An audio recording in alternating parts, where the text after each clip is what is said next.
ಇನ್ನು ಬೆಂಗಳೂರಿನ ಕೆಆರ್ ಪುರಂನಲ್ಲಿ ಮೂವರ ಕೊಲೆ ಪ್ರಕರಣಕ್ಕೆ ಸಂಬಂಧಪಟ್ಟಂತೆ ಪರಾರಿಯಾಗಿದ್ದಂತಹ ಕೆನತ್ ಪತ್ತೆ ಹಚ್ಚಿದ್ದೇ ರೋಚಕ. ಬಂಧನಕ್ಕೆ 6 ತಂಡ ರಚನೆ ಮಾಡಲಾಗಿತ್ತು. ತಿರುಚಿ, ವಲಂಕಣಿ, ಚೆನ್ನೈ, ಕೊಯಮತ್ತೂರಿನಲ್ಲಿ ಶೋಧ ನಡೆಸಿದ್ರು ಪೊಲೀಸರು.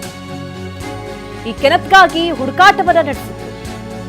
ಕೆನತ್ ಬೇರೆ ಬೇರೆ ಕಡೆ ಪ್ರಯಾಣಿಸಿ ಪುದುಚೇರಿ ತಲುಪಿದ್ದ ಅನ್ನುವಂತಹ ವಿಚಾರ.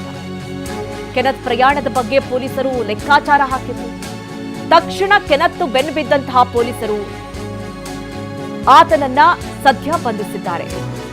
ಕೊನೆಗೂ ಕೂಡ ಪುದುಚೇರಿಯಲ್ಲಿ ಪೊಲೀಸರ ಬಲೆಗೆ ಬಿದ್ದಿದ್ದಾನೆ ಈ ಕೆನತ್. ಈತ ಶ್ವೇತಾ ಪ್ರಿಯಕರ. ಏನು ಮಗಳೇ ಕೊಲೆ ಮಾಡಿದ್ಲು, ತಂದೆ ತಾಯಿ ಹಾಗೆ ಸಹೋದರಿಯನ್ನ. ಆಕೆಯ ಜೊತೆ ಸೇರಿ ಈತನೂ ಕೂಡ ಆ ಹತ್ಯೆಯಲ್ಲಿ ಭಾಗಿಯಾಗಿದ್ದ. ಈತ ಅದಾದ ನಂತರದಲ್ಲಿ ಎಸ್ಕೇಪ್ ಆಗಿದ್ದ. ಒಂದಾಗ್ತಾ ಒಂದು ರಾಜ್ಯಕ್ಕೆ ಪ್ರಯಾಣಿಸ್ತಾ ಇದ್ದ. ಅದರಲ್ಲೂ ಹಲವು ಕಡೆಗಳಲ್ಲಿ ಈತ ಪ್ರಯಾಣಿಸಿರುವಂತಹ ವಿಚಾರವನ್ನು ತಿಳಿದಂತಹ ಪೊಲೀಸರು ಕೊನೆಗೂ ಪುದುಚೇರಿಯಲ್ಲಿ ಆತನನ್ನ ಬಂಧಿಸಿದ್ದಾರೆ.